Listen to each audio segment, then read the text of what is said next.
Alright, we're back with the vintage Avante. Been a minute since I've done an update on this. It's taken me a while to search down parts. Never mind any noise you hear, that's just battery chargers and stuff running in the background. But, so, the axles were easy to find. I just grabbed these newer style out of a 2011. They should fit in there just fine.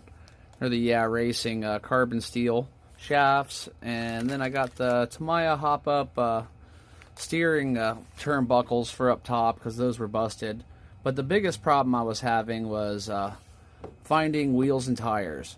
So I was lucky enough that one of the people who watched my video just happened to be a vintage Tamiya collector and dealer. So he got a hold of me and said that he probably had almost any part I was looking for. So he hooked me up with these wheels, tires, the cap locks, and the 12mm hex adapters for $75, which was an absolute steal because the cheapest I found these on eBay and anywhere else was $200 for a set of vintage wheels and tires. And lucky for me that when I bought my vintage Thundershot, it came with a few sets of these. So I actually have some spare tires that should work on there. That's pretty nice. So I can actually have some fun, and I've got some spare tires to go with it. Well, alright, I'm going to start putting this thing together, then I'll get back with you. Alright, we're back. And so far, these are all the parts I've replaced.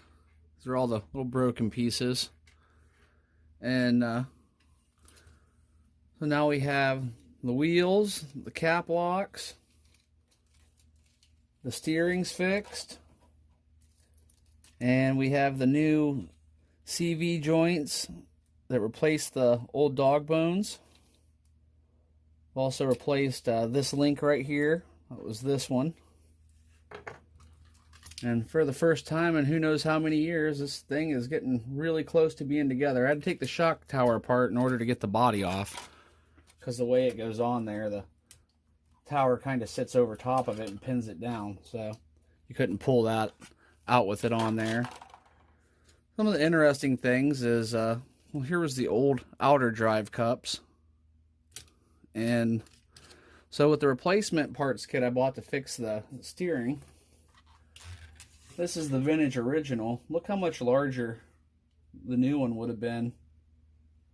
And also, it had a much thicker steering rod. But I figured I'd leave that linkage off and the other piece off for now, because if I can run it off the original hardware, I'd much rather do that, and I'll have these in the future if there's another problem.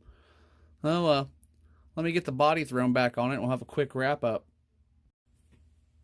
Alright, the body is back on it, and I just finger tightened the screws because I knew I was going to have to take it back apart. I put the wing on it, and I did notice that my wing mount where the screws mount in do have some cracks going down the sides. I'm going to have to either find a way to repair that, or I'd rather just replace it, because I know this thing at some point is going to flip over on the wing, and that's probably going to break those off. The other thing I'm curious about is the motor. I am not sure what motor setup to go with.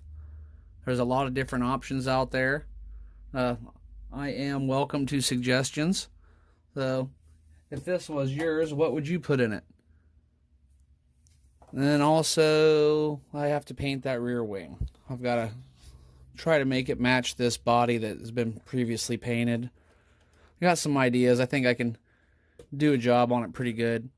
But, well, that wraps it up for this section of the vintage Avante restoration. So, like, share, subscribe, and I will see you on the next video. Hopefully this thing will be running before winter.